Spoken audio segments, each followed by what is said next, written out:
সহ্য মলম বিক্রি করা দেখতে দেখতে, তাস পাশা খেলতে খেলতে সময় চলে যায়, কেউ খেয়াল করে না। সময় বলতে অতীত কালও হতে পারে, আবার বর্তমানও হতে পারে। আর বর্তমান কাল কোনো কালই না, বর্তমান কাল কোনো কাল নয়। প্রতি মুহূর্তে ভবিষ্যৎ এসে বর্তমান হয়, আর প্রতি মুহূর্তে বর্তমান কি হয়? অতীত হয়ে যায়। বর্তমান কাল বলে কোনো কাল নেই, প্রতি মুহূর্তে অতীত হয়ে যাচ্ছে। এই যে আমি মাহফিলে বসছিলাম প্রথম এসে, ওইটা কি এখনো বর্তমান আছে? এই যে বর্তমান কথা বলছি, এটা অতীত হয়ে যাচ্ছে। সুতরাং বর্তমান কাল নাই। আল্লাহ পাক আল আসরের সময়ের কসম করে বলছেন, যদি আমরা চিন্তা ভাবনা করি তাহলে আমরা লক্ষ্য করব আমাদের আসল মূলধন সময়। আসল মূলধন কি? জীবনের আসল মূলধন কি? সময়। ইমাম রাজি রহমতুল্লাহ আলাইহি এই পর্যায়ে এক বুজুর্গের ব্যক্তির কথা তিনি আলোচনা করেছেন। তিনি বলেছেন যে একটা লোক, তিনি সূরা আল আসর এর ব্যাখ্যা তিনি বুঝতেছিলেন। ব্যাখ্যাটা এই মাথার মধ্যে ঘুরপাক খাচ্ছিল, এর ব্যাখ্যা কি? একবার তিনি বাজারে ঢুকলেন, তারপরে তিনি শুনতে পেলেন বাজারের এক প্রান্ত থেকে একজন চিল্লায় বলতেছে, সেই ব্যক্তির উপরে রহম করো যার পুঁজি গলে যায়, সেই ব্যক্তির উপরে রহম করো যার পুঁজি গলে যায়। উনি চিন্তা করলেন পুঁজি এবার গলে কেমন? উনি দৌড়ে গেলেন, যায় দেখেন যে যে ব্যাটা চিল্লাচ্ছে সে হচ্ছে বরফ বিক্রেতা। কি বিক্রেতা?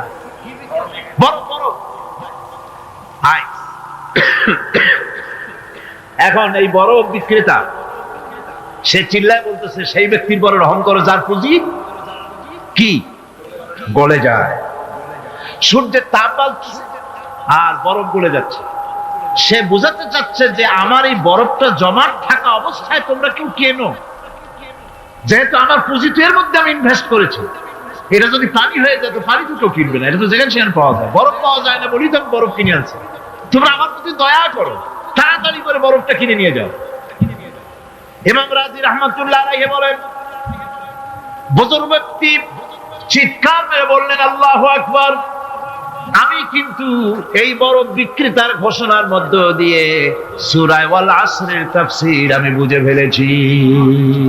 তার মানে হলো, বরফ বিক্রেতা যেভাবে বলতেছে সেই ব্যক্তির উপরে রহম করো যার পুঁজি গলে যায়, আমারও তো একটা পুঁজি আছে, ওই পুঁজির নাম হায়াত। প্রতি মুহূর্তে আমার পুঁজি তো গলে যেতেছে, আমার পুঁজি তো গলে যায়, প্রতি মুহূর্তে কমে যেতেছে। আহারে, এই পুঁজি যে গলে গেল, ধরে রাখতে পারলাম না, এজন্য কিছুই তো করতে পারি নাই। সূরা আল আসরের ভিতরে মানুষের আয়ুষ্কাল দেওয়া হয়েছে, বরফ গলে যাওয়ার মতো দ্রুত সে আয়ু কমে যাচ্ছে। একে যদি নষ্ট করে ফেলা হয়, ভুল কাজে ব্যয় করা হয়, সেটাই হচ্ছে মানুষের মূল ক্ষতি। মানুষের মূল ক্ষতি। ব্যবসায় ক্ষতিগ্রস্ত হয়েছে, এটা মূল ক্ষতি নয়। স্বাস্থ্য হারাইছে, মূল ক্ষতি নয়। রাজনীতিতে ব্যর্থ হয়েছে, মূল ক্ষতি নয়। জীবনে মন্ত্রিত্ব হারাইছে, মূল ক্ষতি নয়। মূল ক্ষতি প্রতি মুহূর্তে সময় নষ্ট হচ্ছে, এটাই মূল ক্ষতি। ভাইরা, কিয়ামতের দিন জান্নাতীদের কোনো দুঃখ থাকবে না, সকলের দুঃখ থাকবে। জান্নাতীদের কোনো দুঃখ থাকবে নাকি? থাকবে, থাকবে। জান্নাতীদের মনের মধ্যে একটা দুঃখই থাকবে। ভালো করে শুনুন, জান্নাতীদের মনের মধ্যে একটা দুঃখই হবে। তারা মনে মনে চিন্তা করবেন, আফসোস করবেন, আহারে যদি দুনিয়ায় বসে অমুক সময় বাসে বসেছিলাম, আজে বাজে চিন্তা করেছি, বাড়ির ড্রয়িং রুমে একা একা বসে বসে আজে বাজে চিন্তা করেছি, অমুক অমুক সময় খেলাধুলায় কাটাইছি। এই সময়গুলিতে যদি সুবহানাল্লাহ, আলহামদুলিল্লাহ, লা ইলাহা ইল্লাল্লাহ, আল্লাহু আকবার, এই তাসবিহ যদি পড়তাম, জিকির আজকার করতাম, জান্নাতের ভিতরে আরো নিয়ামত লাভ করতে পারতাম। সময়টা তো কাজে লাগাইলাম। মানুষের সবটা, মুমিনের সব কাজে সওয়াব। ওয়াকুলু লিন-নাসি হুসনা, মানুষের সঙ্গে ভালো ভালো কথা কও, মানুষের সঙ্গে হাসি মুখে কথা কও। একজনের সাথে হাসি মুখে কথা বললে আপনার একটা সদকা দেওয়ার মতো সমান সওয়াব আমলনামায় লেখা হয়ে গেল। ভালো ভালো কাম করো। বন্ধুগণ, সময় দ্রুত গতিতে চলে যাচ্ছে, মানুষের জীবন ক্ষতিগ্রস্ত হচ্ছে। ক্ষতি থেকে বাঁচতে পারবে 4টা গুণ যার মধ্যে আছে, বাকি সব ক্ষতিগ্রস্ত হয়ে যাবে। আমার ভাইয়েরা, এই কথাগুলি বলে আল্লাহ পাক যেন এরকম একটা দৃষ্টান্ত দিলেন। আপনি যদি পরীক্ষার হলে গিয়া দেখেন ছাত্ররা পরীক্ষা দিতেছে, পরীক্ষার জন্য নির্ধারিত সময় কতটুকু? 3 ঘন্টা। 3 ঘন্টা। 3 ঘন্টা। আপনি গিয়ে দেখলেন কোন একজন পরীক্ষার্থী পরীক্ষা দিতে গিয়ে আর একদিকে তাকায় আছে, আকাশের তারা গুনতেছে, অথবা সে গল্প করতেছে, অথবা পরীক্ষা বাদ দিয়ে আজে বাজে কিছু লিখতেছে। আপনি যেমন তাকে, ওই ছেলেটাকে আনবো না, গাফেল ছেলেটাকে ঘড়ির দিকে তাকায় বলেন, এই ছেলে ওই ঘড়ির দিকে তাকাও, দেখো তোমার সময় কিন্তু চলে যেতেছে, মাত্র 1 ঘন্টা আর তুমি সময় নষ্ট করতেছো। আল্লাহ যেন স্নেহ পরবশে তামাম পৃথিবীর গোলামদেরকে, বান্দাদেরকে আঙ্গুল নির্দেশনা দিয়ে বলছেন, বান্দারা প্রতি মুহূর্তে তোর জীবনের মূল্যবান সময় চলে যেতেছে, প্রতি মুহূর্তে সময় যাচ্ছে। আল ইনসান, ইনসান বলতে শুধু মুসলমান না, ইনসান বলতে কি মুসলমান শুধু না, আল ইনসান মানব মণ্ডলী, বিশ্বের সমস্ত মানুষকে আল্লাহ বলছেন, হিন্দু, খ্রিস্টান, বৌদ্ধ, নাসারা, ইহুদি, মজুসি, মুসলমান, বিশ্বের সব মানুষকে আল্লাহ বলছেন। যেহেতু আল্লাহ স্রষ্টা, মানুষের ব্যাপারে সার্বিক কল্যাণময় কথা কে বলতে পারেন? কে বলতে পারেন? সে আল্লাহ রাব্বুল আলামিন বলছেন, সময় চলে যাচ্ছে ও পৃথিবীর মানুষেরা। এই মানুষ বলতে আল্লাহ রাব্বুল আলামিন কোন ব্যক্তি, কোন গোষ্ঠী, কোন জাতিকে বলেন নাই, বলেছেন সমগ্র মানবতাকে। এর অর্থ হচ্ছে সূরাটিতে উল্লেখ্য 4টি গুণ যদি আমল করতে পারে লোকেরা, যেই ব্যক্তি করবে, যেই সমাজ করবে, যেই রাষ্ট্র করবে, যেই গোষ্ঠী করবে, যেই জাতি করবে, তারাই ক্ষতি থেকে বেঁচে যাবে। আর যারা করবে না তারা ক্ষতিগ্রস্ত হবে। কি হবে বলুন? এখন আল্লাহ পাকের কথা শুনুন। আল্লাহ পাক বলছেন, ওয়াল আসরি ইন্নাল ইনসানা লাফি খুসর। খুসর, খুসরিন, এই যে খুসর, খাসারা, এই শব্দটা হচ্ছে আবিধানিক অর্থে ক্ষতি হচ্ছে লাভের বিপরীত। লাভের বিপরীত কি? ক্ষতি। নাফা, এই নাফার বিপরীত কি? নোকসান। খাসারাটা কি? নোকসান বলা হয় পুঁজি 50,000 খাটাইছিলাম, লাভ করতে পারি নাই, পুঁজি ঠিক আছে, এটাকে বলা হয় নোকসান। এটাকে কি বলা হয়? নোকসান। কিন্তু আমি পুঁজি খাটিয়েছিলাম 50,000 টাকা, লাভ তো হয়ই নাই, পুঁজিও চলে গেছে, আমও গেছে, ছালাও গেছে, আমও নাই, ছালাও নাই। এইটারে আরবিতে কি বলা হয়? খাসার। দেউলিয়া। দেউলিয়া হয়ে গেছে। দেউলিয়াটা বোঝেন ভালো আপনারা, দেউলিয়া হয়ে গেছে। কোরআন লাভ বা সাফল্যের ধারণা যেমন নিছক পার্থিব নয়, সমৃদ্ধির কথা শুধু পার্থিব নয়, জন্ম থেকে শুরু করে মৃত্যু পর্যন্ত। কোরআনের লাভের কথা যখন বলা হয় তখন জন্ম থেকে মৃত্যু পর্যন্ত, আখিরাত পর্যন্ত, কিয়ামত পর্যন্ত। ক্ষতিটাও জন্ম থেকে শুরু করে মৃত্যু পর্যন্ত, কিয়ামত পর্যন্ত ক্ষতিটাও। এই ক্ষতি থেকে বাঁচাবার জন্য কোরআনে কারিমে বিভিন্ন জায়গায় এই খাসারা শব্দ ব্যবহার করা হয়েছে। আল্লাহ রাব্বুল আলামিন বলছেন, ওয়ামান খাফফাত মাওয়াজিনুহু ফাউলাইকাল্লাযীনা খাসিরু আনফুসাহুম বিমা কানু বিআয়াতিনা ইয়াযলিমুন। যাদের পাল্লা ভারী হবে কিয়ামতে তারাই হবে সফলকাম, আর যাদের পাল্লা হালকা হবে, নেকির পাল্লা, নেকির পাল্লা যাদের হালকা হবে তারা হবে ক্ষতিগ্রস্ত। তারা নিজেদের ক্ষতি নিজেরাই ক্ষতি সাধনকারী হবে কিয়ামতের দিনে। কাজে মানুষের জীবনের সমুদয় কার্যাবলীর ভালো অংশ যদি খারাপ অংশের উপরে বিজয়ী হয়, তারপরে খারাপ অংশ পাওনাদারদের দিয়ে টিয়া, এরপরে যদি নেকি কিছু বাকি থাকে, তাহলে বোঝা গেল লোকটা কিয়ামতে নাজাত পাবে। আর যদি ভালো কাজের উপরে খারাপ কাজ বিজয়ী হয়ে যায় আর সমস্ত পাওনাদারদেরকে পাওনা মিটাইয়া তারপরও পাপ বাকি থেকে যায়, এক চাইতে খাসারা পৃথিবীতে, আকাশে, জমিনে কিছু আর হবে না। এর থেকে বাঁচার জন্য আল্লাহ পাক, এই খাসারা থেকে বাঁচার জন্যই মানুষকে এই কথা বলছে। এই কথাটি কোরআনে কারীমের অন্য একটি আয়াতে আরো সুন্দর করে বলা হয়েছে, যারা নাকি এই দুনিয়ার বুকে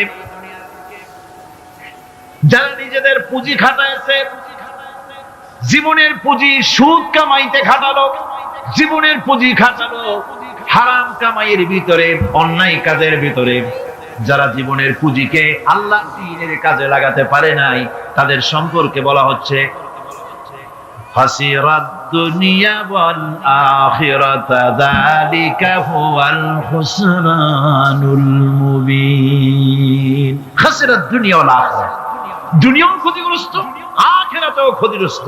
এটা হচ্ছে তার জন্য সুস্পষ্ট ক্ষতি, এর থেকে বড় ক্ষতি আর কিছুই হতে পারে না। আল্লাহ পাক কোরআনে কারীমে অন্যত্র বলেছেন وَنُنَزِّلُ مِنَ الْقُرْآنِ مَا هُوَ شِفَاءٌ وَرَحْمَةٌ لِّلْمُؤْمِنِينَ وَلَا يَزِيدُ الظَّالِمِينَ إِلَّا خَسَارًا। আমি এই কোরআন অবতরণের পরিক্রমায় এমন সব বিষয় অবতীর্ণ করেছি যা মুমিনদের জন্য নিরাময় এবং তাদের জন্য রহমত, আর জালিমদের জন্য ক্ষতি ছাড়া আর কিছুই বৃদ্ধি পায় না। জালিমদের জন্য ক্ষতি বৃদ্ধি পায়, আর যারা মুমিন তাদের জন্য এর মধ্যে নিরাময় আছে, এর মধ্যে রহমত আছে। অর্থাৎ যারা এই কোরআনকে যারা নিজেদের আইনের কিতাব হিসেবে গ্রহণ করেছে, কোরআনকে তাবিজের কিতাব হিসেবে নয়, ধর্মীয় কিতাব হিসেবে নয়, কোরআন সংবিধান। কোরআন কি? কোরআনকে যারা সংবিধান হিসেবে মেনে নিয়েছে, কোরআনকে যারা সংবিধান হিসেবে গ্রহণ করলো, ব্যক্তি, পরিবার, সমাজ, রাষ্ট্রে, তাদের যাবতীয় মানসিক, বুদ্ধিবৃত্তিক, নৈতিক, তামাদ্দুনিক রোগের নিরাময় হবে, এর দ্বারা শান্তি হবে। কিন্তু যেসব জালিম এই কোরআনকে প্রত্যাখ্যান করেছি, কোরআনকে যারা মৌলবাদীদের কিতাব বলে, কোরআনের কথা বললে মৌলবাদ বলে গাল দেয়, তারা তাদের কপালকে পোড়াইয়া ছাই বানাইয়া দিছে, তাদের কপাল ভস্মীভূত করে দিয়েছে। আমার দেশে, এই দেশটা কি মুসলমান বেশি না অন্য জাতি বেশি? কোন জোরে কোন? মুসলমান সবচেয়ে। খুব লক্ষ্য করে শোনেন, এই দেশে সবচেয়ে মুসলমান বেশি, ইন্দোনেশিয়ার পরে। পৃথিবীর দ্বিতীয় বৃহত্তম মুসলিম দেশ হলো কোনটা? বাংলাদেশ।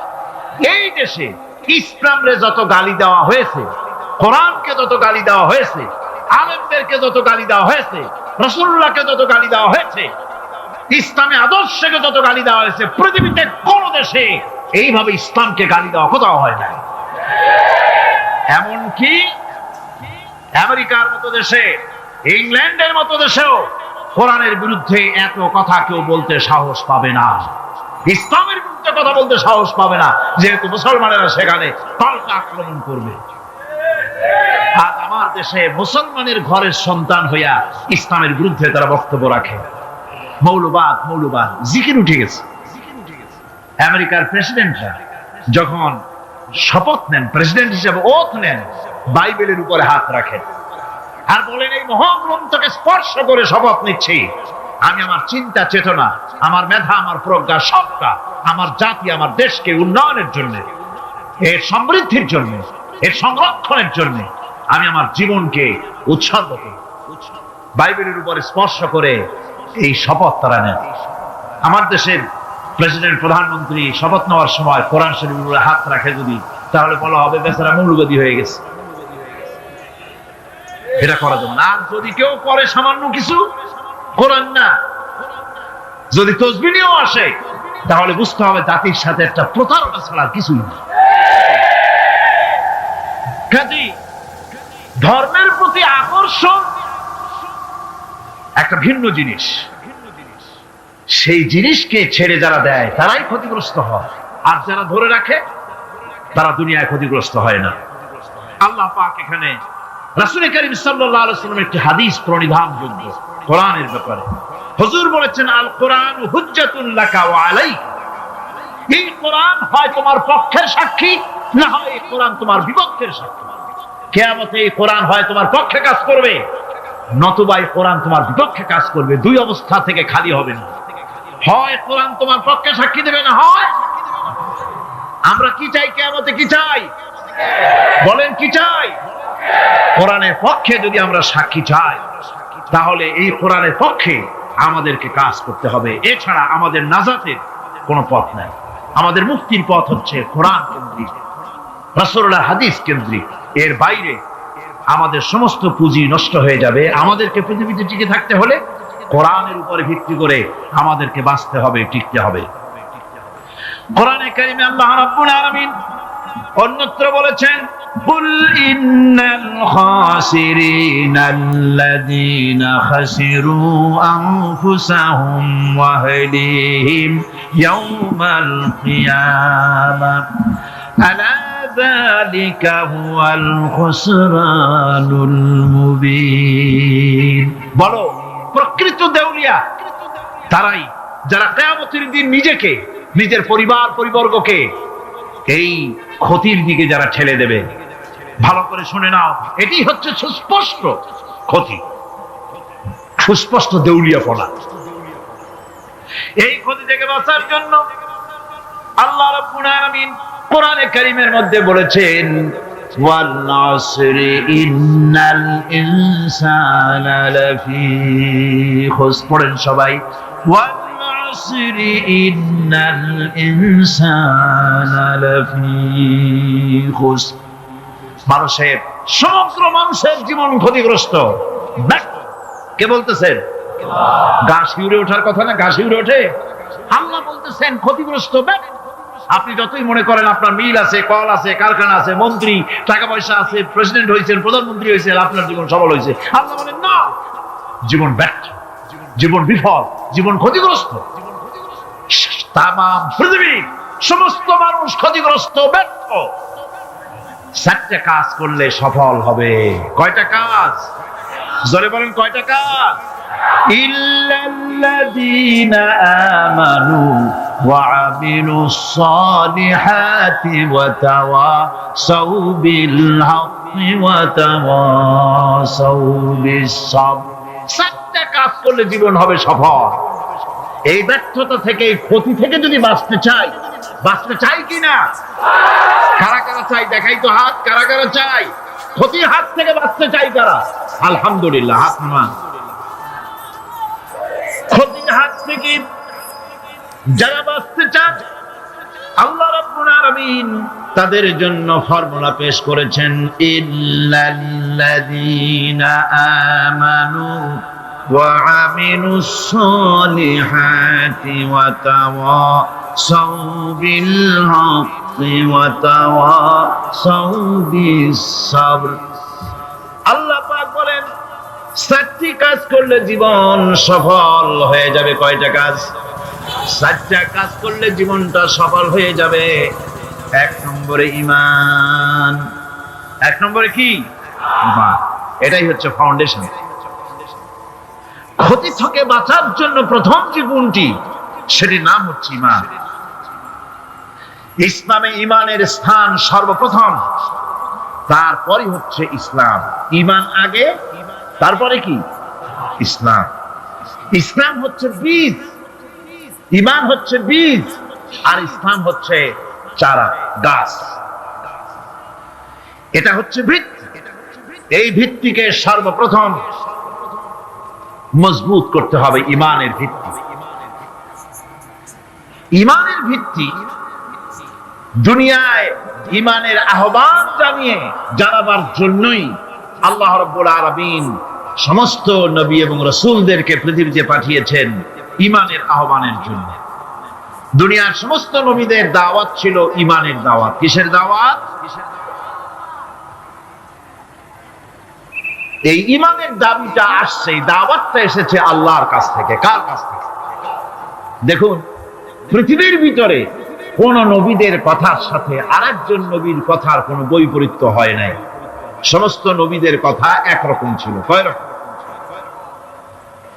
একজন নবীর সঙ্গে তার বক্তব্যের সাথে আরেকজন নবীর বক্তব্যের কোনো গুণগত মৌলিক কোনো পার্থক্য ঘটে নাই, অসঙ্গতি হয় নাই। কারণ নবীরা, আম্বিয়া আলাইহিমুস সালাম, নিজেরা বানিয়ে কথা রচনা করে তারা মানুষের সামনে পেশ করে নাই। সমস্ত নবীদের কাছে যত দাওয়াত এসেছে একটা অফিস থেকে এসেছে, সে অফিসটা হচ্ছে কার? আল্লাহ রাব্বুল আলামিনের। তাই দুনিয়ার সমস্ত পয়গম্বরদের দাওয়াত ছিল লা ইলাহা ইল্লাল্লাহ, লা ইলাহা ইল্লাল্লাহ, লা ইলাহা,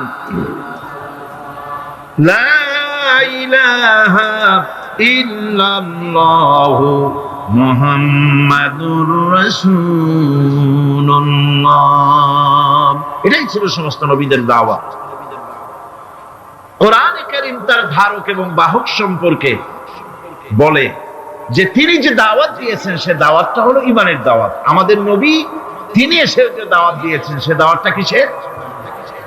কোরআনে কারীম বলছে ربنا إننا سمعنا مناديا ينادي للإيمان। হে আমাদের রব, নিশ্চয়ই আমরা এমন একজন আহ্বায়কের আহ্বান শুনেছি যিনি আমাদেরকে ঈমানের দাওয়াত দিয়েছেন। এমন কোন পয়গম্বর নাই দুনিয়ায় যিনি ঈমানের দাওয়াত দেন নাই। সকলেই ঈমানের দাওয়াত মানুষের সামনে, বিশ্ববাসীর সামনে পেশ করেছেন। কোরআনে হাকিম স্পষ্ট একটা সীমারেখা দুনিয়ার মানুষের সামনে পেশ করে পৃথিবীর মানুষগুলিকে দুটি শ্রেণীতে বিভক্ত করে দিয়েছে। একটি হচ্ছে ঈমান পোষণকারী, আরেকটি হচ্ছে অবিশ্বাসী। একটা ঈমান পোষণকারী আর একটা অবিশ্বাসী। ঈমান পোষণকারীরা সত্যশ্রয়ী, তারা হচ্ছে জ্ঞান এবং নূরের সম্পদে সমৃদ্ধ। আর দ্বিতীয় দলটি হচ্ছে কাফের, জালিম, মূর্খ। তারা হেদায়েতের রাস্তা তাদের জন্য অবরুদ্ধ। কোরআনে কারীম এই দুইটি দল সম্পর্কে উল্লেখ করতেছেন মাসালুল ফারিকাইনি কাল আ'মা ওয়াল আসাম্মি ওয়াল বাসীরি ওয়াস সামিম হাল ইয়াস্তাবিয়ানি মাসালান আফালা। কোরআন শরীফ বলছে হাল يستويان مثلا أفلا تذكرون। দুইটি শ্রেণীতে আল্লাহ পাক ভাগ করে দিয়েছেন। একটা শ্রেণী হচ্ছে অন্ধ, বোবা, বধির। আরেকটি যারা শুনতে পায়, চোখে দেখতে পায়। এই দুটি কখনো এক নয়, সমান নয়। এই দুটির রাস্তা আলাদা। কাফেরের রাস্তা আর ইমানদারদের রাস্তা সম্পূর্ণ ভিন্ন। আল্লাহ রাব্বুল আলামিন ঈমান এবং কুফরের পার্থক্য বলে দেওয়ার জন্য গোটা মানব জাতির মধ্যে স্পষ্ট করে বলেছেন লা ইকরাহা ফিদ-দীন ক্বাদ তাবায়্যানার রুশদু মিনাল গায়। দ্বীনের ব্যাপারে জোর জবরদস্তি নেই। এখানে হেদায়েতের পথ এবং গোমরাহি, হেদায়েতকে গোমরাহির পথ থেকে সম্পূর্ণ আলাদা করে দেওয়া হয়েছে। লা ইকরাহা ফিদ-দীন, দ্বীনের ব্যাপারে কোনো জোর জবরদস্তি নেই। যারা ধর্মনিরপেক্ষবাদী তারা এই আয়াতটাকে নিজেদের মতবাদকে প্রতিষ্ঠার লক্ষ্যে অনেক সময় কাজে লাগায়। দুটি আয়াতকে তারা বেশি ব্যবহার করে। একটা হচ্ছে লাকুম দীনুকুম ওয়ালিয়া দীন, আর একটা হচ্ছে লা ইকরাহা ফিদ-দীন। এই দুইটি আয়াতকে ধর্মনিরপেক্ষবাদীরা ব্যবহার করে। এই দুটির কোনটি তাদের আদর্শকে বোঝাবার লক্ষ্যে ব্যবহারের কোনো সুযোগ নাই। লা ইকরাহা ফিদ-দীন, ধর্মের ব্যাপারে কোনো বাড়াবাড়ি নাই, জোর জবরদস্তি নাই। এ কথা বলা হয়েছে এই কারণে যে কোন বিধর্মীকে, অমুসলিমকে ভয় দেখিয়ে, লোভ দেখিয়ে অথবা কোন ক্রমে কোন প্রকার চাপ সৃষ্টি করে তাকে মুসলমান বানানো যাবে না। এমনকি সূরা তওবার মধ্যে এসেছে যুদ্ধ চলাকালীন সময়, জিহাদ চলাকালীন সময় কোনো অমুসলিম যদি ইসলাম জানার জন্য তোমাদের তাঁবুতে আসে, তাহলে তুমি তাকে ইসলাম বুঝাও।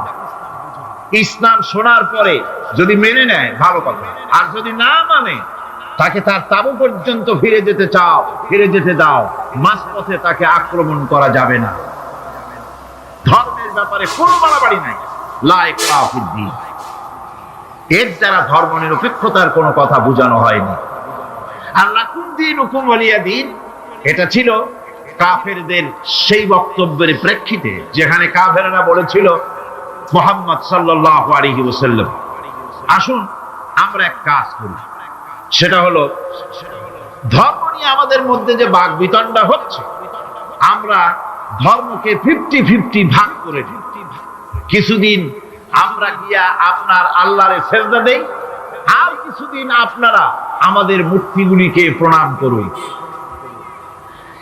এই প্রস্তাব যখন রাখল, আল্লাহ রাব্বুল আলামিন সূরা কাফিরুন অবতীর্ণ করে দিলেন, কুল ইয়া আইয়ুহাল কাফিরুন লা আ'বুদু মা তা'বুদুন। হে কাফেরেরা, হে অবিশ্বাসীরা, নবী আপনি বলুন, হে অবিশ্বাসীরা, তোমরা যার ইবাদত করো আমরা তার ইবাদত করি না, আবার আমরা যার ইবাদত করি তোমরাও তার ইবাদত করো না। সুতরাং লাকুম দীনুকুম ওয়ালিয়া দীন, সুতরাং তোমাদের দিন তোমাদের জন্য, আমাদের দিন আমাদের জন্য। এখানে নিরপেক্ষতার কথা বলা হয় না, এখানে পক্ষের কথা বলা হয়েছে। কিসের পক্ষ? ধর্মের পক্ষ। কিসের পক্ষ? হিন্দু, খ্রিস্টান, বৌদ্ধ, তোমরা তোমাদের ধর্মের পক্ষে থাকো। মুসলমান, তোমরা তোমাদের ধর্মের পক্ষে থাকো। ধর্মের ব্যাপারে নিরপেক্ষ হওয়ার কোন সুযোগ নাই। আছে নাকি সুযোগ? আমি পার্লামেন্টে বলেছি এই কথা, যে একটা ধর্মের উপরে বিশ্বাস করে নিজেকে একটা ধর্মের পক্ষের ব্যক্তি হিসাবে ঘোষণা করে, কেউ বলছে, দাবি করছে আমি হিন্দু, কেউ বলছে আমি বৌদ্ধ, কেউ বলছে আমি খ্রিস্টান, কেউ বলছে আমি মুসলমান, নিজেকে একটা ধর্মের বিশ্বাসী ঘোষণা করার পর আমি ধর্ম নিরপেক্ষ, এই কথাটা মিথ্যা, বানোয়াট, জালিয়াতি, প্রতারণা, মুনাফিক। কোন ধর্মের অনুসারী ব্যক্তি ধর্ম নিরপেক্ষ হতে পারে না। কেবলমাত্র নাস্তিক, যারা আল্লাহরে মানে না, আল্লাহকে স্বীকার করে না, ওরা বলতে পারে আমরা ধর্ম নিরপেক্ষ, ধর্মের ব্যাপারে আমরা নিরপেক্ষ, গুলো মানি না, বিশ্বাস করি না। কিন্তু যারা ধর্মে মানে, যে ধর্মেরই হোক না কেন, সে ব্যক্তি ধর্ম নিরপেক্ষ যদি দাবি করে, এটা মিথ্যে কথা, এটা মুনাফিকি ছাড়া কিছু হতে পারে না। আল্লাহর নবী বলেছেন, মৃত্যুর সময় মালাকুল মউতকে দেখার পরে এমন পানির পিপাসা হবে, মানুষ বলবে আয় আল্লাহ, 7টা সমুদ্রের পানি যদি পান করতে পারতাম, যে পিপাসা লেগেছে এ পিপাসা নিবারণ হতো না। মানুষেরা বোঝে না, সেই জন্য বলে কোন নেতা যখন হসপিটালে অসুস্থ হয়, কয় যে নেতা হসপিটালে মৃত্যুর সঙ্গে পাঞ্জা লড়িতেছে। হ্যাঁ, মৃত্যুর সাথে পাঞ্জা লড়বা তুমি। মালাকুল মউত দেখলে তো তোমার কলজে ঠান্ডা, হিম শীতল হয়ে যাবে মালাকুল মউতকে দেখলে। হযরত আবু বকর রাদিয়াল্লাহু তাআলা আনহু খুব কাঁদতে লাগলেন। তিনি বুঝতে পেরেছেন যে এই পৃথিবীতে সমস্ত সম্পদ দিতে চেয়েছিলেন আল্লাহ যাকে, তার নাম বিশ্বনবী। তিনি সবগুলি উপেক্ষা করে আল্লাহর সঙ্গে দিদার করা বেশি পছন্দ করেছেন। আমরা অতি তাড়াতাড়ি নবীজি থেকে নবীর এতিম হয়ে যাব। পরের দিন ইশার নামাজের রক্ত হলো, আজান হয়ে গেল, মসজিদে মুসল্লিরা ভরে গেছে, সাহাবায়ে কেরাম সব এসে গেছেন। হুজুরের জন্য বহুক্ষণ অপেক্ষা করার পর হযরতে আবু বকর রাদিয়াল্লাহু তাআলা আনহু তিনি ইমামতির জায়গায় দাঁড়িয়ে গেছেন। নবীজি বেহুশ অবস্থায় ছিলেন ঘরের মধ্যে। হুঁশ আসার পর তিনি হযরত আয়েশাকে বললেন, আয়েশা, মসজিদে নববীতে এখন কি হতেছে? তিনি বললেন, নামাজ হচ্ছে, লোকেরা আপনার অপেক্ষা করেছে, কিন্তু আপনাকে না পাইয়া দীর্ঘক্ষণ অপেক্ষা করার পর আপনাকে না পেয়ে আমার বাবার ইমামতিতে তারা নামাজ পড়তেছে, কিন্তু মুসল্লিদের মধ্যে কান্নার রোল পড়ে গিয়েছে। তাদের ধারণা হয়েছে নবীজির জায়নামাজে যখন হযরত আবু বকর দাঁড়ায় গেছে, নবীজির পিছনে নামাজ পড়া আর আমাদের কিসমতে হবে না। নবীজি বলছেন, আয়েশা রে, মসজিদে নববীর দিকের দরজাটা খুলে দাও, আমি নামাজের দৃশ্য দেখতে চাই। দরজা খুলে দেওয়া হলো। নবীজি কোন রকম মাথা উঁচু করে মসজিদে নববীতে নামাজের দৃশ্য নিজে অবলোকন করে আবার শুয়ে পড়লেন। হযরত আয়েশা লক্ষ্য করে দেখেন নবীজির চোখের পানি দিয়ে কোনা দিয়া পানি বেয়ে বেয়ে পড়ছে। হযরত আয়েশা প্রশ্ন করলেন, ইয়া রাসূলুল্লাহ, নামাজের দৃশ্য দেখি কাঁদছেন কেন? হুজুর বলেন, আয়েশা রে, এটা কোনো দুঃখের পানি নয়, আমি কাঁদতেছি এই জন্য, এই নামাজের জামাত কায়েমের জন্য তাইফের ময়দানে অনেক রক্ত ঝরেছে, আবার উহুদের ময়দানে দান দান শহীদ হয়েছে, সাহাবায়ে কেরাম জীবন দিয়েছে। আজ আমি দেখতে পেলাম আমার উম্মতেরা জামাতে নামাজ পড়ছে। আমার ধারণা হলো ভবিষ্যতে কিয়ামত পর্যন্ত আমার উম্মতেরা এইভাবে জামাত বন্দী হয়ে নামাজ আদায় করবে। নবীজি আবার বেহুশ হয়ে পড়লেন। মসজিদে নববী থেকে আজ আর কেউ বাড়ি যায় না, সবাই কান্দে। আজ রাত বোধহয় নবীজি কাটাবেন না। মেয়েরা কাঁদতেছে, সাহাবায়ে কেরাম কাঁদতেছেন, আজওয়াজে মুতাহারাত তারা কাঁদতেছে। নবীজির আবার হুশ হলো, তাকায় দেখেন ঘরের মধ্যে কান্নাকাটি, মসজিদে নববীতে কান্নাকাটি। সব থেকে বেশি কাঁদতেছেন মা ফাতেমা। নবীজি হযরত ফাতেমার কান্না দেখে ইশারা করলেন, কাছে আয়। হযরত ফাতেমা রাসূলের কাছে গেলেন। নবীজি কানে কানে কি যেন বললেন, কান্নাটা বন্ধ হয়ে গেল। হযরত আয়েশা জিজ্ঞেস করলেন, মা, তোমার আব্বা তোমার কানে কি বললো আর কান্না বন্ধ হয়ে গেল?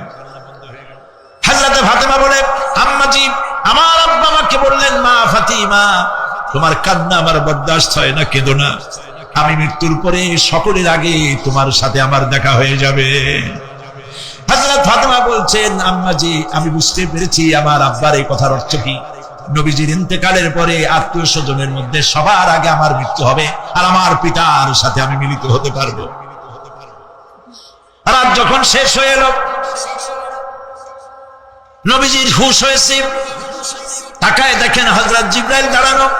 হযরত জিবরাইল নবীজির চেহারা মোবারকের দিকে তাকায় বলেন, আসসালামু আলাইকা ইয়া রাসূলুল্লাহ, আল্লাহ আপনাকে সালাম বলেছেন, আর আল্লাহ পাক জানতে চেয়েছেন আপনার মুখে আপনি কেমন আছেন।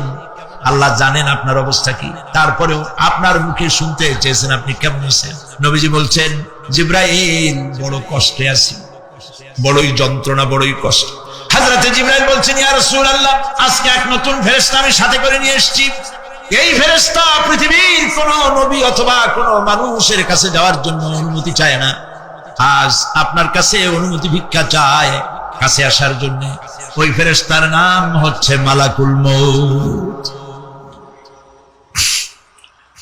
হযরত মালাকুল মউত বলেন, ইয়া রাসূলুল্লাহ, এই পৃথিবীতে আদম আলাইহিস সালাম থেকে নিয়ে পর্যন্ত কোন মানুষের জান কবজের জন্য আমার অনুমতি চাওয়া লাগে নাই, আর কোনোদিন লাগবে না।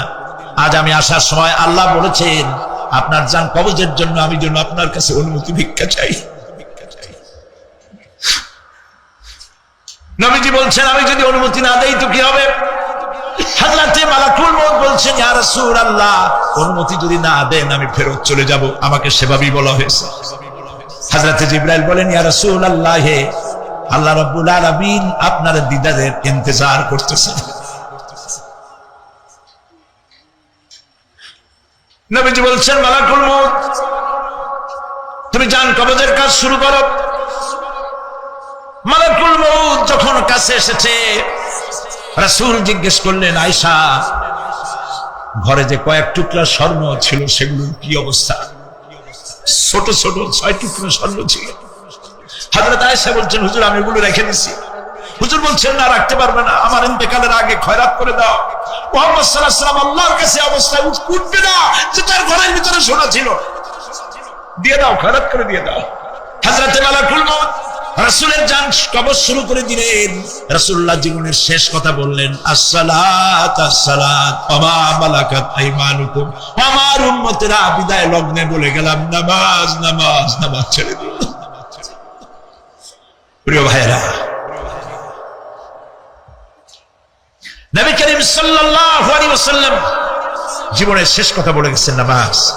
সেই নামাজে আমাদের যত সব অবহেলা, স্ত্রীকে নামাজ পড়ান, বউকে নামাজ পড়ান, ছেলে মেয়েকে নামাজ পড়ান। দোকানদার ভাইরা যখন আজান হয়ে যাবে দোকান বন্ধ করবে, আপনি আপনার কর্মচারীরা নামাজ পড়তে যান। যতটুকু প্রিয় ভাই সব, আল্লাহ রাব্বুল আলামিন পরীক্ষার জন্য আমাদেরকে এই ময়দানে ছেড়ে দিয়েছেন। প্রশ্ন কি হবে আল্লাহ সব বলে দিয়েছেন। প্রশ্ন কি হবে? তোমার যৌবন, এ ব্যাপারে প্রশ্ন করা হবে। কোন পথে ইনকাম করেছো প্রশ্ন করা হবে। কোন পথে খরচ করেছো প্রশ্ন করা হবে। দ্বীনের ইলম যতটুকু হাসিল করেছিলে তার কতটুকু নিজে পালন করেছো, আর দ্বীনের দাওয়াত কতটুকু মানুষের কাছে পৌঁছায়ছো, প্রত্যেকটি ব্যাপারে কিয়ামতে আল্লাহর কাছে জবাব দিতে হবে। আপনি ইচ্ছে করলে দেহটাকে জাহান্নামের জন্য উপযোগী করতে পারেন, ইচ্ছে করলে দেহটাকে জান্নাতের জন্য উপযোগী করতে পারেন। এটি আপনার ইখতিয়ারে আল্লাহ দিয়েছেন। আপনাকে বাধ্য করা হয় নাই যে সেজদা না দিলে ফেরেশতা এসে ঘাড়ের উপরে পিটাবে, সুদ ঘুষ সেবা করলে পরে ঠ্যাং পিটায় ভেঙে দেওয়া হবে না। আপনি বাধ্য নন। আপনি সম্মানিত জীব, আল্লাহ সম্মানিত প্রাণী আল্লাহ পাকের, সেই জন্য মানুষকে বাধ্য করা হয় না। অটোনমাস বডি, অটোনমি দেওয়া হয়েছে, আপনাকে স্বাধিকার দেওয়া হয়েছে। চন্দ্র সূর্যের ব্যাপারে স্বাধিকার দেওয়া হয় নাই। রাত এখন 7:35, সূর্যের বাপেরও ক্ষমতা নাই বাংলাদেশে এখন উঁকি মারে, ঠিক কিনা? সে এখন আমেরিকায় রোদ দিচ্ছে, তাপ দিচ্ছে আমেরিকা। ওকে নির্ধারণ করা হয়েছে যেভাবে সেইভাবেই করতে হবে। পানি বলেন, পাহাড় বলেন, পাখি বলেন, চন্দ্র বলেন, গ্রহ বলেন, নক্ষত্র বলেন, সব জিনিস বাই হুক অ্যান্ড ক্রুক আল্লাহর হুকুম মানতে বাধ্য। কোরআনে কারীমে আল্লাহ পাক বলেছেন, আফা গায়রা দীনিল্লাহি ইয়াবগুন ওয়া লাহু আসলামা মান ফিস সামাওয়াতি ওয়াল আরদি তাওআন ওয়া কারহা। আল্লাহর দেওয়া জীবন ব্যবস্থা ছেড়ে দিয়ে তোমরা কি অন্য কোন মতবাদ তালাশ করো? ওয়ালাহু আসলামা মান ফিস সামাওয়াতি ওয়াল আরদ, অথচ আকাশে যা আছে, জমিনে যা আছে, সব আনুগত্যের মস্তক আমার সামনে অবনত করে দিয়েছে। সুবহানাল্লাহ। মানুষকে আল্লাহ পাক ইখতিয়ার দিয়েছেন। ইচ্ছে করলে মাহফিলে আসতে পারেন, ইচ্ছে করলে সিনেমাও দেখতে পারবেন, অসুবিধা নেই। অসুবিধার জন্য কিয়ামত, ওখানে হিসাব হবে। এখানে আপনি সূর্য, চন্দ্র, ফেরেশতা, ফেরেশতারও কোনো মাজাল নাই, কোনো ইখতিয়ার নাই আল্লাহর হুকুমের বাইরে কিছু করে। আল্লাহ যা করতে বলেছেন তাই করতে হবে, এর বাইরে এক চুলও নড়তে পারবে না। কিন্তু মানুষেরা করতে পারবে। মানুষ ইচ্ছে করলে নামাজ রোজা ছাড়তে পারে, ইচ্ছে করলে আল্লাহর অমান্য করতে পারে। এটা তার বিচারের জায়গা না, এটা হলো পরীক্ষার জায়গা। এটা কিসের জায়গা? পরীক্ষার জায়গা। এখানে আপনি কামাই করলে ওখানে কিছু পাবেন, এখানে কামাই না করলে কিছু পাবেন না। আরো সোজা করে বলি, কোন কৃষক, যে কৃষক আষাঢ় মাসে, শ্রাবণ মাসে জমিন চাষ করে না, পৌষ মাসে তার গোলায় ধান আসবে? কথা বুঝেন নাকি বুঝেন না? পৌষ মাসে গোলায় ধান আসবে? কোন পাগলও বলবে না যে তুমি তো চাষই করো নাই, তুমি তোমার জমিনের ফসল তোমার ঘরে আসবে কেমন? কাজী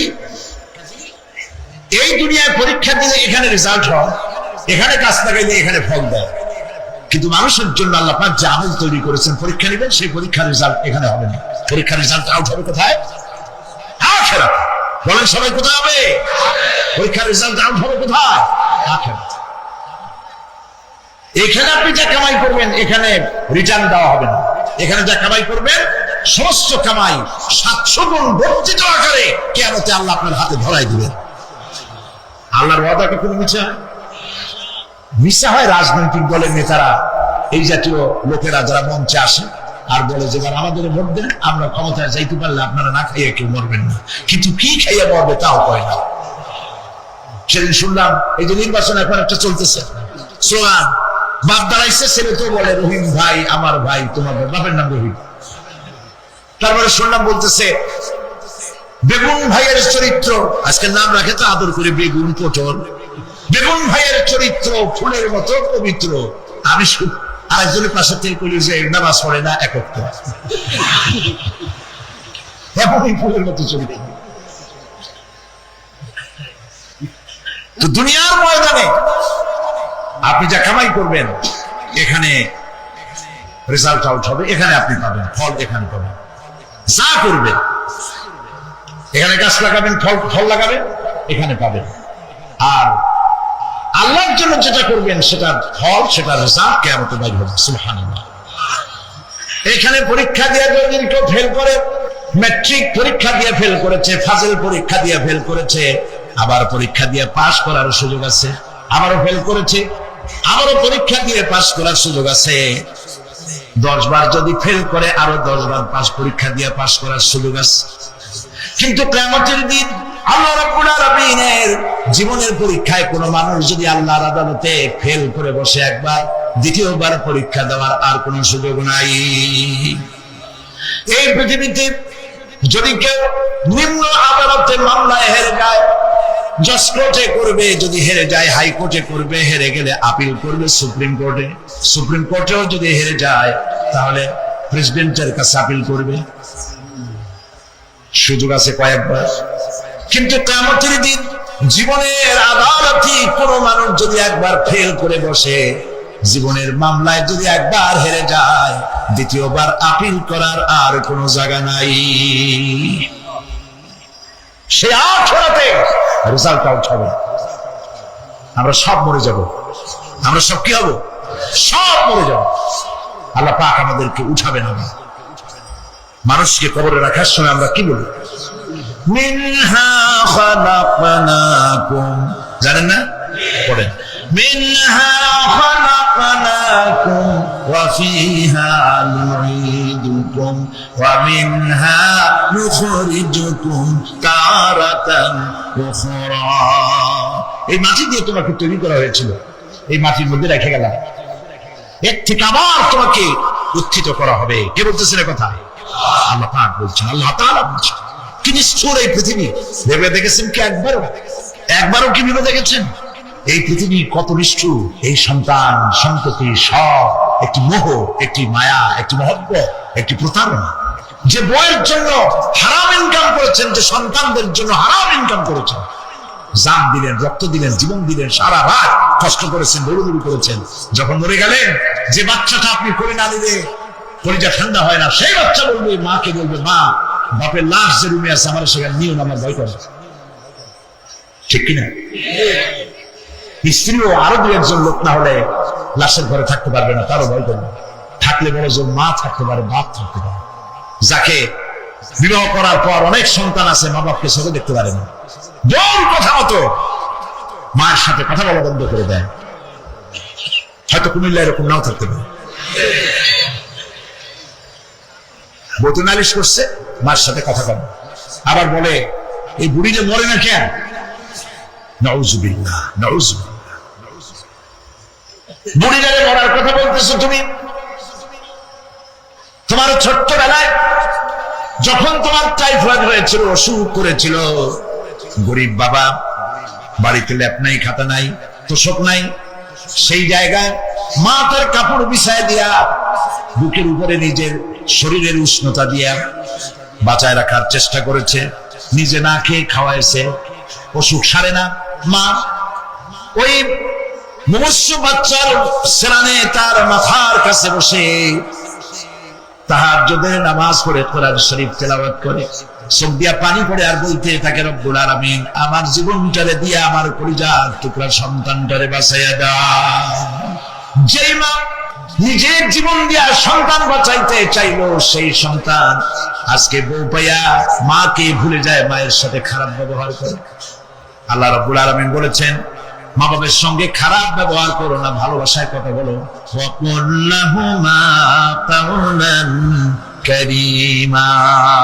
সম্মান সূচক কথা বলো, মা বাবার জন্য দোয়া করো আমার কাছে। কে বলতেছে?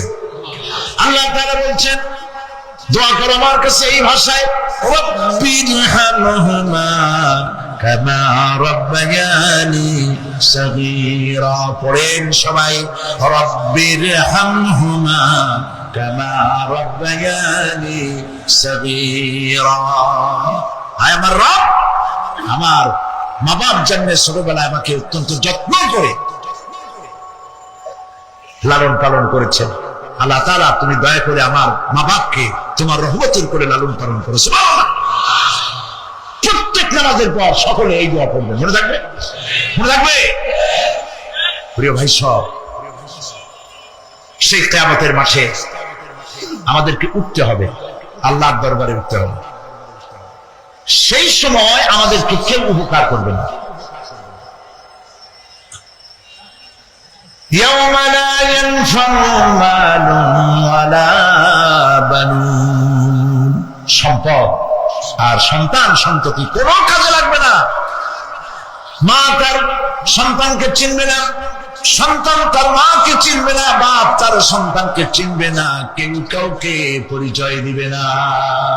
আল্লাহ রাব্বুল আলামিন কোরআন শরীফের ভিতরে বলেছেন, আশ-শামসু ইয়ামবাগি লাহা আন তুদরিকাল কামারা ওয়ালাল লাইলু সাবিকুন নাহার ওয়া কুল্লুন ফি ফালাকি ইয়াসবাহুন। প্রবল জ্ঞানী হইবে যাহারা, আপন মনেতে বুঝিবে তাহারা, রাত্রি পারে না আগে যাইবার, দিনের স্থান করি অধিকার। চন্দ্র বাদে না সূর্যের গায়েতে, সূর্য পারে না চন্দ্রকে ধরিতে, যার যে স্থান বহাল রাখিয়া ভ্রমণ করিছে খোদাকে ডরিয়া। একটি নির্ধারিত সময় সীমা পর্যন্ত আপন আপন কক্ষপথে সব দৌড়াদৌড়ি করবে, কারো সাথে অ্যাক্সিডেন্ট হবে না কারো। ওয়াকুল্লুন ফি ফালাকি ইয়াসবাহুন, যা আছে মহাশূন্যে সব ঘুরতেছে। কে বলে? বলেন সবাই, কে বলছে? কোন সূরা? সূরা ইয়াসিন। আবার শুনুন, আল্লাহ পাক ফয়সালা দিচ্ছেন ঘুরে কেডা? শুধু সূর্য ঘোরে না, শুধু চন্দ্র ঘোরে না, আল্লাহ মহাশূন্যে যা রেখেছেন সব ঘুরতেছে, সবই সন্তরণশীল, সব গতিশীল। সুতরাং ফয়সালা তো আল্লাহর কাছ থেকে নিতে হবে। পৃথিবী সৃষ্টি করেছেন, মানব গোষ্ঠী সৃষ্টি করেছেন এবং মানুষের প্রয়োজন মিটিয়েছেন। এই মানুষগুলিকে কে সৃষ্টি করেছে? মানুষ সৃষ্টির ব্যাপারেও দার্শনিকরা মানুষদেরকে বিভ্রান্ত করে। যা কলেজে বিশ্ববিদ্যালয়ে পড়ানো হয়, এই কোরআন শরীফ বিশ্ববিদ্যালয়ে পড়ানো হয়? হ্যাঁ হয়। কয়েকটা আয়াত, কয়েকটা সূরা পরীক্ষায় পাস করার জন্য একটু একটু অপশনাল রেখে দেওয়া হয়েছে। বর্তমান যে শিক্ষা কমিশন, শামসুল হক শিক্ষা কমিশন রিপোর্ট মন্ত্রী পরিষদে অনুমোদন করেছে বর্তমান সরকার। এই শিক্ষানীতিতে বলা হয়েছে ক্লাস 1 থেকে নিয়ে ক্লাস 5 পর্যন্ত ধর্মীয় শিক্ষা দিতে দেওয়া হবে না। তাহলে ক্লাস 5 পর্যন্ত যদি ধর্মীয় শিক্ষা না থাকে, তাহলে ক্লাস 6-7 ওঠার পর আরবি যাওয়ারা বাজাবর বা আনাকুম জানাকুম ছেলেরা পড়বে, মেয়েরা পড়বে। আসল উদ্দেশ্য হলো ইসলাম থেকে জাতিকে দূরে সরাবার জন্য ষড়যন্ত্র। এই সরকারের প্রণীত শিক্ষানীতি আমরা মানি না। আপনারা মানেন? যেই মাদ্রাসা মানুষের চরিত্র সৃষ্টি করে, বর্তমান সরকার সেই মাদ্রাসাগুলি একটা একটা করে ধ্বংস করার পরিকল্পনা গ্রহণ করেছে। সুতরাং আসল শিক্ষা হলো কোরআনের কাছে। আসল শিক্ষা কোথায়? কোরআনের কাছে।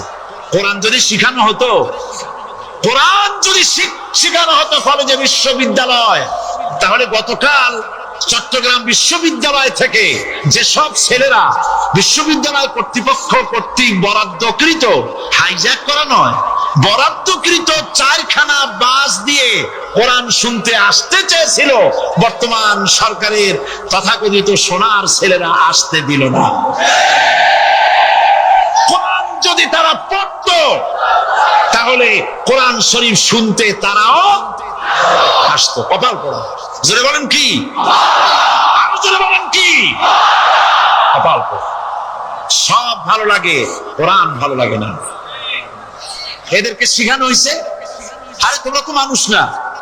বলে আমরা কি? তো তোমাদের ডারউইন বাবাজি বলে নাই, শোনো নাই? কি পড়ো টড়ো তোমরা, বুদ্ধি শুদ্ধি রাখো না। ডারউইন বলেছে, থিওরি অফ ইভলিউশনের মধ্যে বলেছেন মানুষ মানুষ না। বলে কি? মানুষ হলো বান্দর। কপাল পোড়া কি? কপালে লেখা থাকে?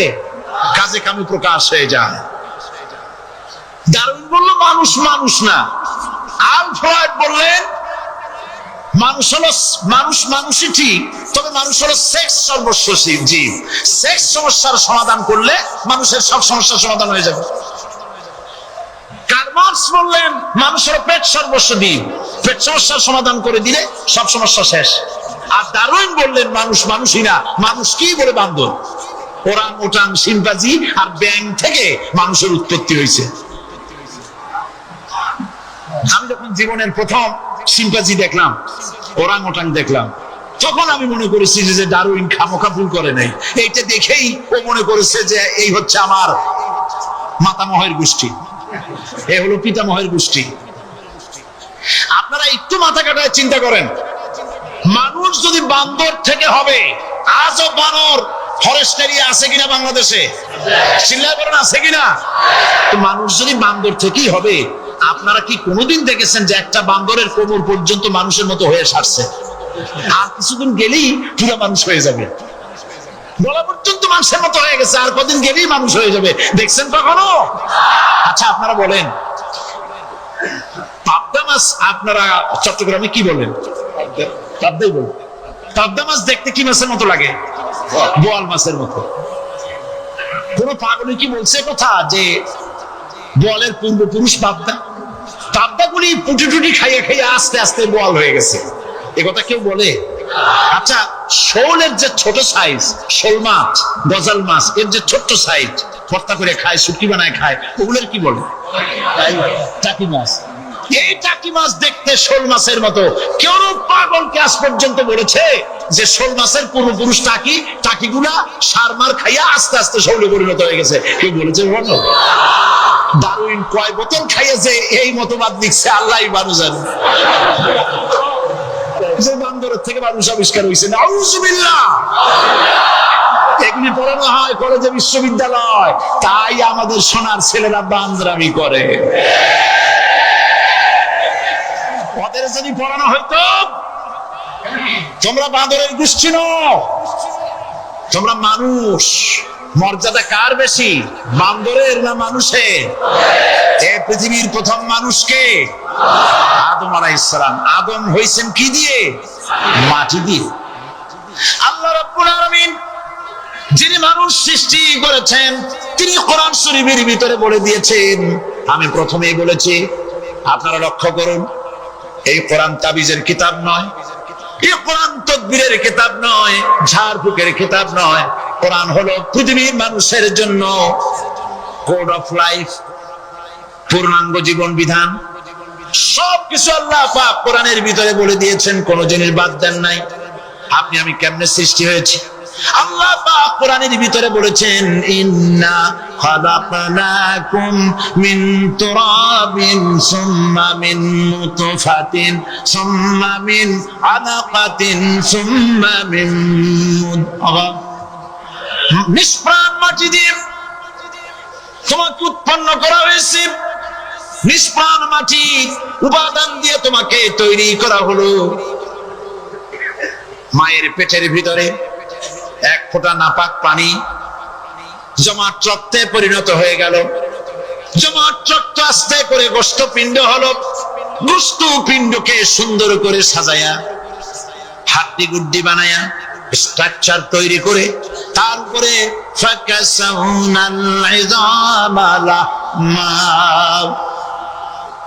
চামড়া দিয়ে গোশত দিয়া সাজায়া সুন্দর করে বানালাম।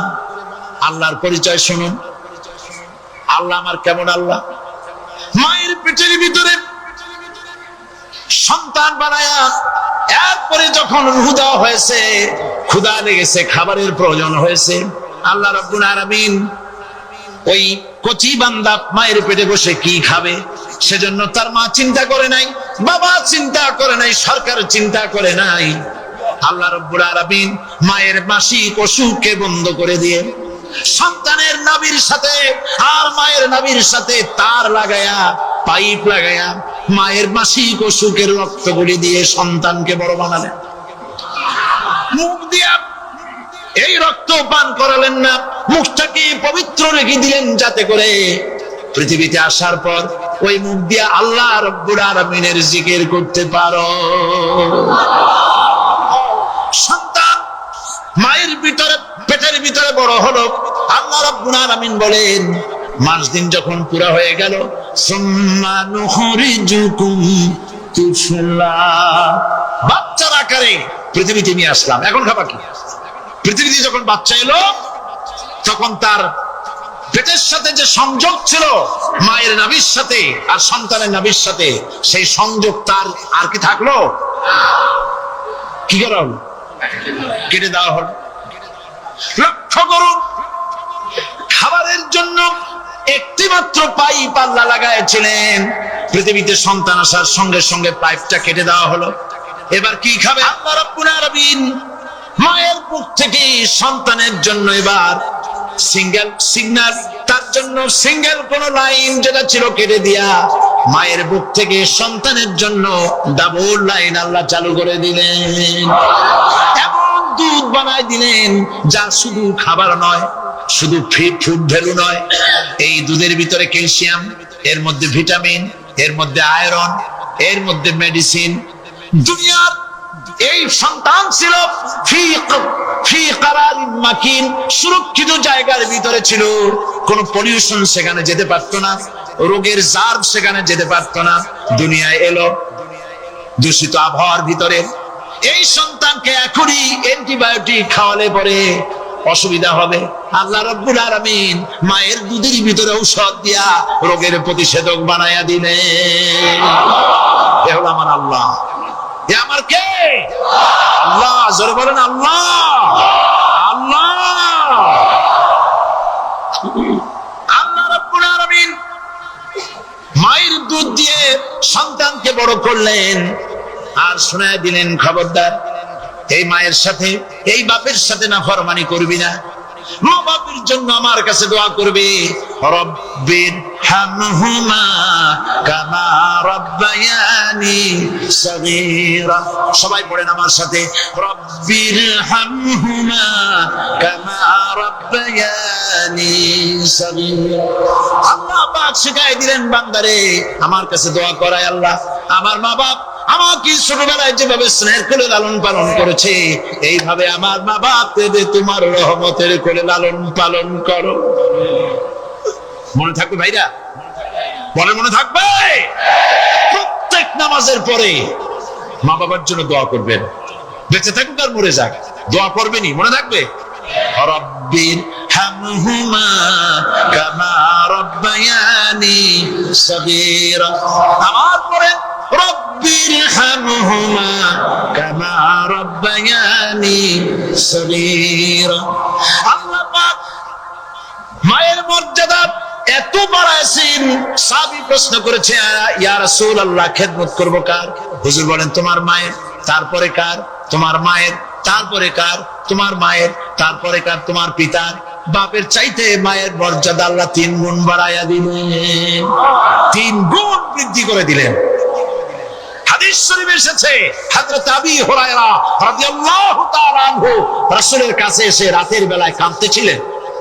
হুজুর প্রশ্ন করলেন, আবু হুরায়রা কাঁদো কেন? হযরত আবু হুরায়রা বলছেন, হুজুর মা আমাকে মেরেছে।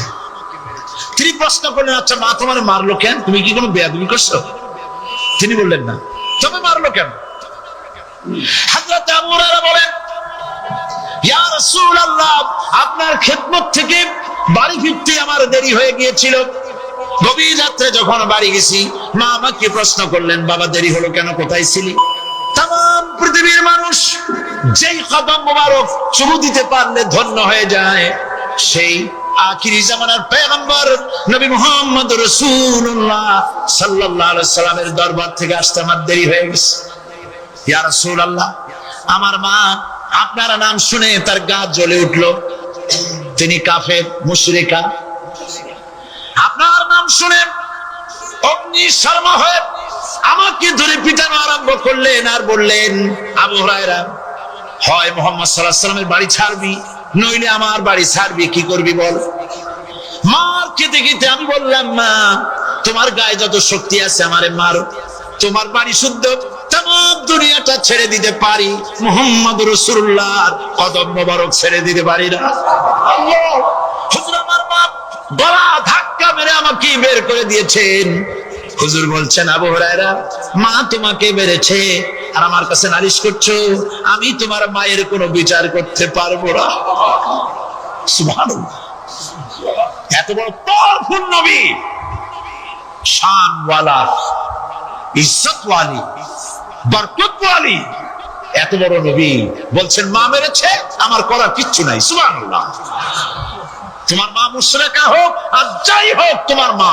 সুবহানাল্লাহ বলেন। আমার বন্ধুগণ, হযরত আবু হুরায়রা বলেন, ইয়া রাসূলুল্লাহ, মায়ের বিরুদ্ধে কোনো অভিযোগ নিয়ে আমি আপনার কাছে আসি নাই। হুজুর বললেন, কেন আসছো বলো খুলে। আবু হুরায়রা বলেন, হুজুর আমি জানি আপনি আল্লাহর দরবারে যদি কোনো ব্যাপারে হাত করেন আল্লাহ মঞ্জুর করে ফেলেন। আপনি দয়া করে আমার মার জন্য দোয়া করেন, আল্লাহ যেন হেদায়েত দিয়ে দেন। আমার নবীজি দুখানে হাত উত্তোলন করলেন, বললেন, আল্লাহুম্মা ইহদিহুমা আবি হুরায়রা, আয় আল্লাহ আমি দোয়া করতেছি আবু হুরায়রার মাকে হেদায়েত নসিব করো। হুজুর হাত তুলে মোনাজাত করছেন, আবু হুরায়রা দৌড় দিলেন বাড়ির দিকে। কয়েকজন সাহাবী হযরত আবু হুরায়রার জামা টেনে ধরেছে, এই ভদ্রলোক দৌড়ায় কেন? এত শান্ত মানুষ, কখনো গরম হয়ে কারোর সঙ্গে কথা বলে না। এই মানুষটা দৌড়ায় কেন? কোনো বিপদ হইল নাকি? জামা টেনে ধরে বলে, আবু হুরায়রা দৌড়াও কেন? হযরত আবু হুরায়রা বলেন, জামা ছেড়ে দাও, কোনো বিপদ আমার হয় নাই, আমি দৌড়াইয়া বাড়ি যাই দেখতে চাই। আমি দৌড়াইয়া আগে বাড়ি যেতে পারলাম না, আমার নবীর দোয়া আগে আমার বাড়ি চলে গেছে, আমি এটা দেখতে চাই। হযরত আবু হুরায়রা দৌড়াতে দৌড়াতে বাড়ি চলে গেছে। দরজায় নক করলেন, ভেতর থেকে আওয়াজ এলো, কে? তিনি বললেন, আমি আবু হুরায়রা, মা দরজা খুলে দাও, আমি তোমার সন্তান। মা বললেন, বাবা অপেক্ষা করো, দরজা খুলতেছি। হযরত আবু হুরায়রা বলেন, মায়ের গলার আওয়াজের ভেতরে কুফরি কর্কশতা পেলাম না, মায়ের গলার আওয়াজের ভেতরে তাওহীদের নরমিয়াত পেলাম। আমার কাছে মনে হলো আমি আবু হুরায়রা বাড়ি আসার আগে নবীজির দোয়া আল্লাহর আরশে পৌঁছে গেছে। আবু হুরায়রা বলছেন, মা আমার কিছুক্ষণ পরে ঘরের থেকে বেরিয়ে এসেছেন, আমি দেখলাম মায়ের শরীর ভিজা, মাথার চুল দিয়া পানি টপকাচ্ছে। মা আমার বললেন, বাবারে তোমাকে মারার পর আমি নিদারুণ অনুশোচনায় পড়েছিলাম, মনে মনে ভাবলাম, আহারে আমার সন্তানরা আমি কেন মারলাম? সে তো কোনো খারাপ কাজ করে নাই, কোনো খারাপ জায়গায় যায় নাই। এত ভালো মানুষ, যার সম্পর্কে লোকেরা খামাখাই মিথ্যা কথা বলে, এই ভালো মানুষটার কাছে গেছে, সেজন্য আমি মারলাম কেন? বাবা গো, আমি আমার ভুল বুঝতে পেরেছি, জীবনের ভুলও ধরা পড়েছে, আমাকে জলদি করে নিয়ে চলো বিশ্ব নবীর দরবারে। আবু হুরায়রা রাসূলুল্লাহর খেদমতে এসে ঘোষণা করলেন, আশহাদু আল্লা ইলাহা ইল্লাল্লাহু ওয়াহদাহু লা শারীকা লাহু ওয়া আশহাদু আন্না মুহাম্মাদান আবদুহু ওয়া রাসূলুহু। আমার ভাইরা, আল্লাহ রাব্বুল আলামিন মানুষ সৃষ্টি করে পৃথিবীতে পাঠিয়ে দিলেন, খাবারের ইন্তজাম করলেন, এগুলি সব আল্লাহর পরিচয়। আল্লাহরে চেনার জন্য বড় বড় কিতাব ঘাটা লাগে না, কিসমতে যদি থাকে দুই একটা দৃষ্টান্ত যথেষ্ট হয়ে যায়। সুবহানাল্লাহ, সুবহানাল্লাহ, দুই একটা দৃষ্টান্ত যথেষ্ট। আল্লাহ পাক সমস্ত সৃষ্টি জগৎকে তৈরি করলেন, সৃষ্টি করলেন, আর তাদের খাদ্যের ব্যবস্থা করলেন। কে করেছেন খাদ্যের ব্যবস্থা? খাদ্য দেন আল্লাহ। কিন্তু অহংকারী যারা, তারা বলে দেশের বাম্পার ফলনের জন্য সমস্ত কৃতিত্ব সরকারের। বলেন আস্তাগফিরুল্লাহ, বলেন নাউজুবিল্লাহ। এদের একজন বলছিল 3 বছর কিছু দিবার পারুম না, লোকেরা কয় আমরা না খাইয়ে থাকুম, আল্লাহ কয় আমিও দেহুম, কদ্দুর পারো না খাইয়ে থাকতে। ফসল কে দেন? জোরে বলেন, কে দেন?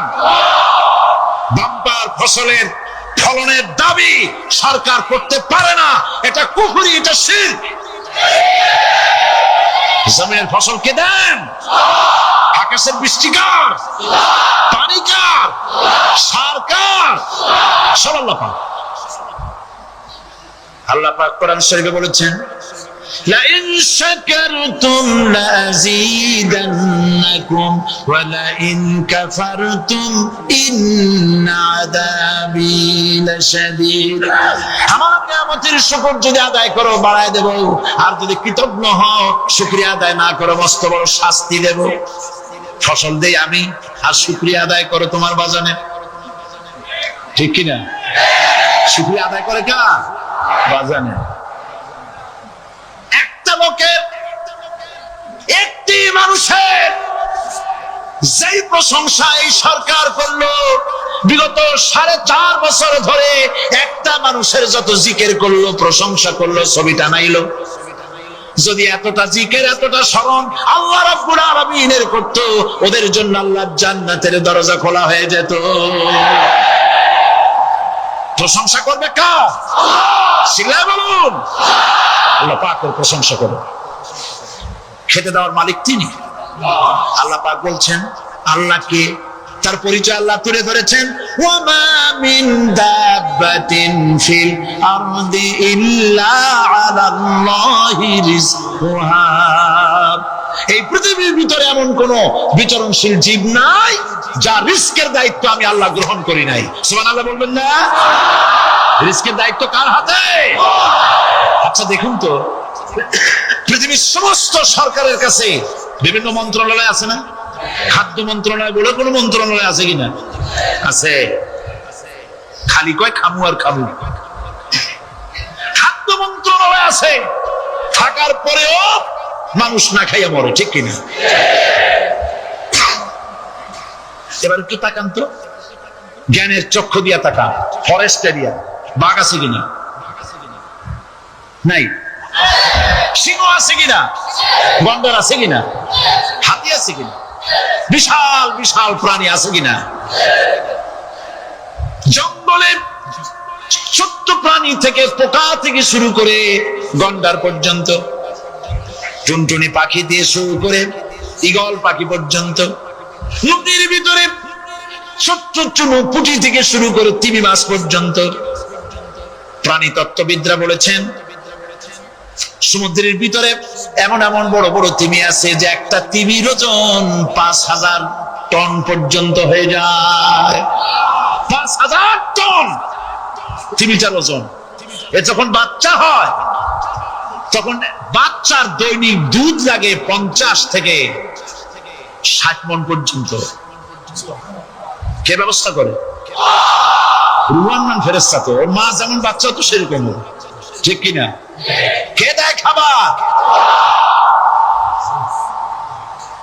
এবার দেখেন তো, আপনার দেশের এই জঙ্গলে কত হাতি আছে। হাতিরা মিছিল করে আসছে যে আল্লাহ আমাদের এখন আর খাইতে খাইতে দিতে পারে না, বাংলাদেশের গভর্নমেন্ট কিছু দাও। আসছে না, খাইয়া ক্ষুধার জ্বালায় হাতি মরেছে, বাঘ মরেছে, সিংহ মরেছে, এর কোন দৃষ্টান্ত আছে? ক্ষুধার জ্বালায় আকাশের উড়ন্ত পাখিরা ছটফট করে মারা গেছে, দৃষ্টান্ত আছে? নদীর মাছেরা ক্ষুধার জ্বালায় ভেসে উঠেছে, না খাইয়া মরে গেছে, দৃষ্টান্ত আছে? মহান আল্লাহ রাব্বুল আলামিন কোরআন শরীফের ভিতরে বলেছেন অনেক প্রাণী এমন আছে যারা তাদের খাদ্যকে সঞ্চয় করে না, খাদ্যকে জমা করে না, আহরণ করে না। সকাল